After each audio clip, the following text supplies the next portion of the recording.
Hello everyone, मैं सचिन गुप्ता स्वागत करता हूं आप सभी का इस चैनल TDR मतलब द डेटा रिसर्च पे। आज की इस वीडियो में हम लोग बात करने वाले हैं टाटा टेक्नोलॉजीज लिमिटेड के बारे में। कैसा इसका रिजल्ट है क्वार्टर 4 का, इसके साथ ही साथ कितने रुपए का डिविडेंड प्रोवाइड करने वाला है, अपने लो को टच करने के बाद कितनी ऊपर की तरफ जाने वाला है, क्या इसके इंडिकेटर्स कहते हैं, टेक्निकल क्या कहते हैं, फंडामेंटल क्या कहते हैं, RSI क्या कहता है, इसके सब कुछ यानी सारी चर्चाएं इस वीडियो हम लोग करने वाले हैं। तो चलिए वीडियो को शुरू करते हैं। लगभग 1.5 साल बाद टाटा टेक्नोलॉजीज अपने इशू प्राइस के करीब जाकर फिर से ऊपर आ रहा है। मतलब इसका इशू प्राइस कितना था, तो 500 रुपया इसका इशू प्राइस था। और इस वक्त देखेंगे करंट मार्केट प्राइस इसका चल रहा है 692-93 रुपए के आसपास। मतलब ये पिछले कुछ दिनों में 52 वीक अपने लो को टच करके जो 597 रुपए के आसपास था उसको टच करके फिर से ऊपर की तरफ जा रहा है। ये एक पहला इंडिकेटर यहाँ पर दिख रहा है कि ये आने वाले समय में शॉर्ट टर्म में बुलिश रह सकता है। और टाटा टेक्नोलॉजीज ने शनिवार को अपने FY 24-25 का क्वार्टर 4 का रिजल्ट भी दिखाया है, जिसमें इन्होंने बताया है कि इस कंपनी का प्रॉफिट 20% तक बढ़ गया है। ये भी एक इंडिकेटर है जो ये दिखा रहा है कि शॉर्ट टर्म में ये कंपनी बुलिश रह सकता है। हालांकि फ्राइडे को यानी जो फ्राइडे बीता है उस दिन इस कंपनी में 3.35 यानी लगभग 3.5% की गिरावट देखने को मिला था एक दिन में। और उस दिन हुआ क्या था कि FI और DI ने बाई किया था। अगर आप पिछला वीडियो देखे होंगे तो उसमें मैंने बताया था कि FI DI ने बाई किया है, लेकिन इसके बावजूद मार्केट में गिरावट देखने को मिला था। तो वो गिरावट क्यों देखने को मिला था, तो ये जो सिचुएशन चल रहा है इस वक्त अभी अपनी पूरी कंट्री का जो सिचुएशन चल रहा है उसकी वजह से मार्केट में गिरावट देखने को मिला था। पैनिक सेलिंग हुई थी जिसकी वजह से मार्केट में गिरावट देखने को मिला था। और इसी वजह से इस शेयर में भी 3.35% यानी लगभग 3.5% की गिरावट इस शेयर में भी देखने को मिले थे। टाटा टेक के शेयर प्राइस में पिछले 7 महीने से लगातार गिरावट आ रहा है। सितंबर 2024 के स्टॉक की प्राइस 1339 रुपया थी। उसके बाद से स्टॉक में लगातार lower low lower higher pattern बनता हुआ चला गया है और यह मार्केट में नीचे भी गिरता चला जा रहा है। मतलब कुछ इस तरह से इसका पैटर्न बना है जो lower low lower higher lower low lower higher इस तरह से बना है और यह मार्केट में गिरता हुआ भी चला जा रहा है। नवंबर 2023 को लिस्ट होने वाले इस स्टॉक का मार्केट प्राइस 1400 रुपये उसी दिन टच हो गया था। ये ऑल टाइम हाई है जो उसी दिन यानी जिस दिन मार्केट लिस्ट हुआ था उसी दिन ये पहुंच गया था 1400 रुपये के आसपास। लेकिन इसके बाद लगातार स्टॉक में गिरावट देखने को मिला है और इस वक्त ये इसका करंट मार्केट प्राइस 693-92 रुपए के आसपास ये ट्रेड कर रहा है। स्टॉक ऑल टाइम लो यानी 597 रुपए के लेवल पर इसी महीने पहुंचा है। वहां से कुछ बाउंस बैक भी दिखाया जा रहा है जिसकी वजह से यह 693-92 रुपए के आसपास भी पहुंच चुका है। लगभग 1.5 साल पहले लिस्ट हुए इस स्टॉक की IPO का इशू प्राइस 500 रुपए था, जिसकी लिस्टिंग प्राइस 1200 रुपए थी। मतलब स्टॉक 120% का लिस्टिंग गेन दिया था सेम डे और उसी दिन ट्रेड करते हुए 1400 रुपए की अपने ऑल टाइम हाई को भी टच कर दिया था, जिसके बाद लगातार गिरावट देखने को मिल रहा है। टाटा टेक्नोलॉजीज लिमिटेड में लगातार गिरावट देखने को मिल रहा है। लगभग 1.5 साल में टाटा टेक्नोलॉजीज लिमिटेड के शेयर प्राइस अपने इशू प्राइस के करीब जाकर फिर से ऊपर उठ रहा है। हमने बताया कि 597 रुपए के आसपास जाके फिर से यह 692-93 रुपए के आसपास जा पहुंचा है। टाटा टेक ने शनिवार को FY 24-25 का क्वार्टर 4 का रिजल्ट घोषित किया है, जिसमें उसने बताया है कि इस कंपनी को 20% का प्रॉफिट हुआ है, जो यह दिखा रहा है कि मंडे को जब मार्केट ओपन होगा तो मोस्ट प्रोबेबली यह ऊपर की तरफ जा सकता है। बस होना यह है कि कुछ ऐसा न्यूज़ ना आए जिसकी वजह से मार्केट में गिरावट देखने को मिले या फिर पैनिक सेलिंग देखने को मिले। FI DI ने बाई किया है तो ये भी हो सकता है कि ये लोग भी प्रॉफिट बुक कर सकते हैं।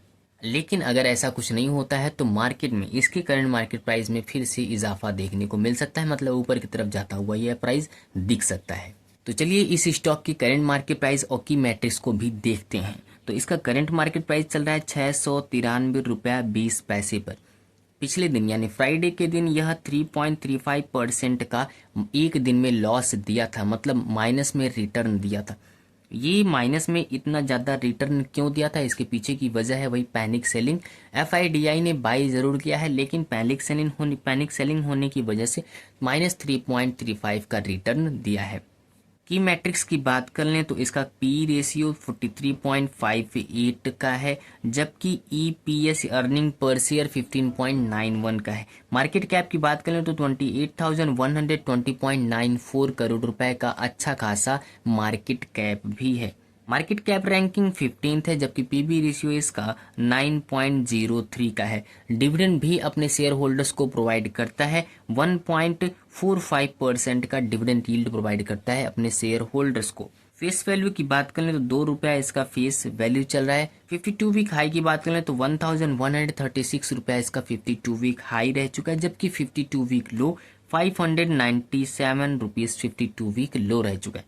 इसका 52 वीक लो से लगभग 100 रुपया ऊपर की तरफ इसका करंट मार्केट प्राइस चल रहा है। तो अगर कुछ ऐसा निगेटिव न्यूज़ नहीं आता है तो इसकी करंट मार्केट प्राइस में फिर से इजाफा देखने को, बढ़ोतरी देखने को मिल सकता है। बस शर्त यही है कि न्यूज़ ऐसा कुछ न आए, क्योंकि इंडिकेटर्स तो यही कहते हैं कि आने वाले समय में इसका मार्केट प्राइस ऊपर की तरफ जा सकता है। लेकिन अगर आप किसी भी स्टॉक में बाई सेल करना चाहते हैं तो अपना खुद का रिसर्च जरूर करिएगा। चलिए इसके साथ ही साथ हम लोग देखते हैं इसके सारे इंडिकेटर्स क्या कहते हैं। अब इसके हम चार्ट की बात करें तो चार्ट पर इसका क्या हाल चाल है उसको देख लेते हैं। तो वीकली चार्ट पर स्टॉक कुछ पुल बैक दिखा रहा है। अप्रैल 2025 के ही वीकली चार्ट पर 3 कैंडल एक के बाद एक बुलिश कैंडल बनी है। मतलब अगर आप वीकली चार्ट ओपन करेंगे इसका, यानी टाटा टेक्नोलॉजीज लिमिटेड का वीकली चार्ट ओपन करेंगे तो 3 कैंडल आपको ऐसा बनता हुआ दिखेगा जो बुलिश सेगमेंट दिखा रहा है। मतलब ग्रीन कैंडल बनता हुआ दिख सकता है, 3 ग्रीन कैंडल बनते हुए आपको दिख सकते हैं। तो ये पहला है जिसकी वजह से मार्केट ऊपर की तरफ जा सकता है। स्टॉक ने ऑल टाइम लो से पुल बैक पहले से ही देखा जा रहा है। मतलब यहाँ से 597 रुपए के आसपास से फिर से यह ऊपर की तरफ जा रहा है और 692-93 रुपए तक जा पहुंचा है। तो यह दूसरा इंडिकेटर है जिसकी वजह से ऐसा लग रहा है कि आने वाले समय में यह इसका करंट मार्केट प्राइस ऊपर की तरफ जा सकता है।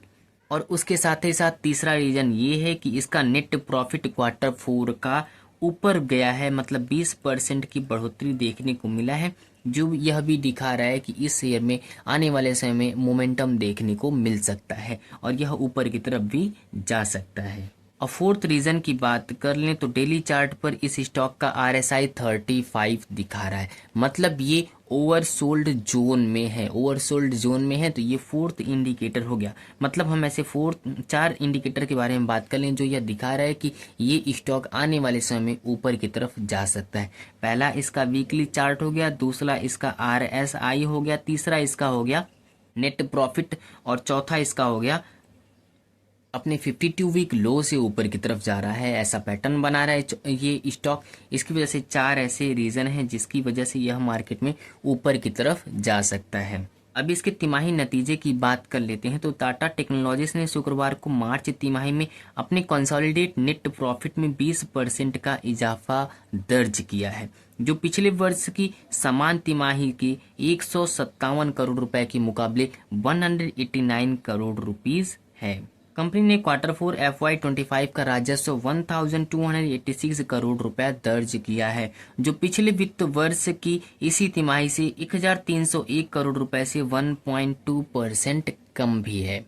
इसके साथ ही साथ एक प्लस पॉइंट और है इसमें कि ये कंपनी जल्द ही अपना डिविडेंड प्रोवाइड करने वाला है। मतलब कंपनी के बोर्ड ने 31 मार्च 2025 को सप्ताह वित्तीय वर्ष के लिए 8.35 रुपए का फाइनल डिविडेंड और 3.35 का इंतरिम डिविडेंड प्रोवाइड करने का फैसला किया है, जो कुल मिलाकर 11.70 रुपीस प्रति डिविडेंड हो जाता है। तो ये बात रही टाटा टेक्नोलॉजीज लिमिटेड के बारे में। कौन कौन से ऐसे इंडिकेटर हैं जो ये दिखा रहे हैं कि आने वाले समय में इसमें शॉर्ट टर्म बुलिश देखने को मिल सकता है। लेकिन वीडियो के एंड में हम आपको डिस्क्लेमर दे देना चाहते हैं कि ये वीडियो सिर्फ और सिर्फ एजुकेशनल पर्पस के लिए था। अगर आप किसी भी स्टॉक को बाई, सेल या होल्ड करना चाहते हैं तो खुद का रिसर्च और खुद का एनालिसिस जरूर करिए, उसके बाद ही किसी स्टॉक को बाई, सेल या होल्ड करने का सोचिए। तो चलिए मिलते हैं अगले वीडियो में। तब तक आप लोग बिल्कुल स्वस्थ रहिए, मस्त रहिए, अपना, अपने परिवार का और इस देश का भी ख्याल रखिए।